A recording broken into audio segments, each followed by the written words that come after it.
Olá pessoal, aqui é Denilton e nesse vídeo nós vamos falar sobre interpolação por partes. A interpolação permite determinar uma função a partir de pontos obtidos experimentalmente. E já vimos como determinar um polinômio de grau n que interpola em n mais um ponto, x0, y0 até xn e yn, utilizando, por exemplo, o método de Lagrange. Então primeiro realizamos um experimento, coletamos os pontos, e depois em seguida aplicamos o método de Lagrange para realizar essa interpolação polinomial. E agora nós podemos utilizar esse polinômio para fazer previsões. E nessa aula, nós vamos começar essa aula verificando alguns problemas que podem acontecer com a interpolação polinomial utilizando o método de Lagrange, através de dois exemplos. E em seguida, vamos investigar uma alternativa para realizar essa interpolação de forma mais eficiente, de forma melhor. Nesse slide, nós temos um exemplo de uma função constante, f de x igual a 0,5, e aplicamos a interpolação de Lagrange. Temos 8 pontos, poderia ser um polinômio até de grau 7, mas o resultado do polinômio é bem satisfatório. Nós temos uma linha, uma função constante, nós temos essa função constante como saída. E nós vamos investigar o que vai acontecer se nós mudarmos um ponto. No y3, ao invés de ter f de 3, ao invés de ser 0,5, vamos alterar esse valor para 0,501. E qual será o impacto disso na interpolação de Lagrange? Se você quiser, você pode dar uma pausa, tentar pensar como será esse gráfico, fazer um esboço dessa saída do polinômio de Lagrange e depois visualizar, voltar aqui para o vídeo e visualizar o que vai realmente acontecer. E ao aplicar o método de Lagrange com essa pequena perturbação no ponto y3, o que acontece é que nós obtemos esse polinômio. Aconteceu uma mudança global no polinômio com a modificação apenas de um ponto. Então, a interpolação polinomial não é local e isso dificulta o processo de encontrar um polinômio que aproxime bem a tua função, porque pequenas modificações, pequenas perturbações podem causar uma mudança muito grande no resultado da interpolação. Aqui nós temos um segundo exemplo, utilizando a função 1 dividido por 1 mais 25x ao quadrado, e estamos realizando a interpolação com 3 pontos equidistantes. E essa interpolação de uma parábola não é suficiente para aproximar essa função, mas nós podemos adicionar mais pontos. E com 4 pontos ainda temos essa função que tem um aspecto de função de grau 2, e adicionando mais pontos nós vamos tendo diferentes polinômios, o método de Lagrange retorna diferentes polinômios. Mas essa função, mesmo que você aumente o número de pontos, se você utilizar pontos equidistantes, ela nunca vai aproximar a função original. E se você fizer uma boa escolha dos pontos, você consegue que o método funcione, que o método de Lagrange funcione, mas aqui nós conhecemos a função que queremos aproximar e isso ajuda na escolha dos pontos. Mas, no geral, aumentar o número de pontos não garante que o polinômio gerado pelo método de Lagrange irá aproximar a função. E se a função não for conhecida, fica ainda mais difícil estimar quais são os pontos que você deve escolher para que o polinômio aproxime a função. Podemos resolver esses problemas utilizando uma função definida por partes. Por exemplo, aqui nós temos uma função g de x, onde g de x é composta por partes que formam retas. E a função g0 é uma reta que é definida do ponto x0 até o ponto x1. A função g1 é utilizada se x estiver entre x1 e x2, e a função g6 vai ser utilizada se x estiver entre o ponto x6 e x7. E assim nós temos essa aproximação por partes. Você pode ver, por exemplo, que para essa função do slide anterior, nós já temos uma aproximação bem melhor do que a gerada pelo polinômio de Lagrange.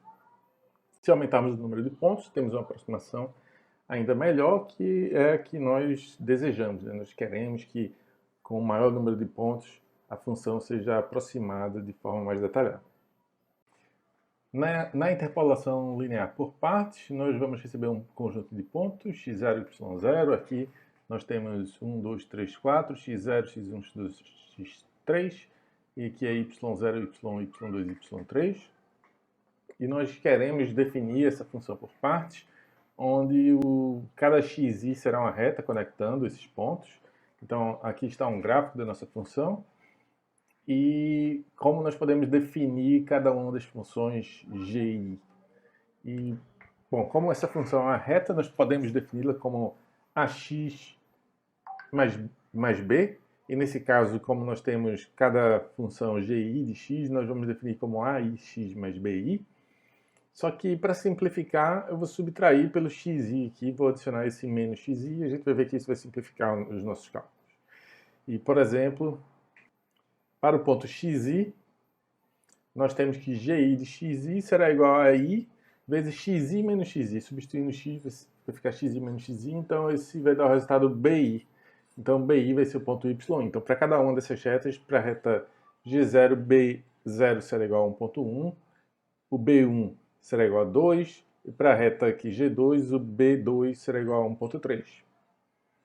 E nós podemos, como nós temos uma reta, nós podemos calcular o coeficiente angular dessa reta, e você pode ver aqui é o ponto y1 menos y0 dividido por x1 menos x0. A gente vai encontrar aqui a inclinação dessa reta e podemos fazer esse cálculo para todas as retas. Tá? E a definição da função, o g0 de x, terá esse formato, né? y1 menos y0 dividido por x1 menos x0, vezes x menos xi mais y0.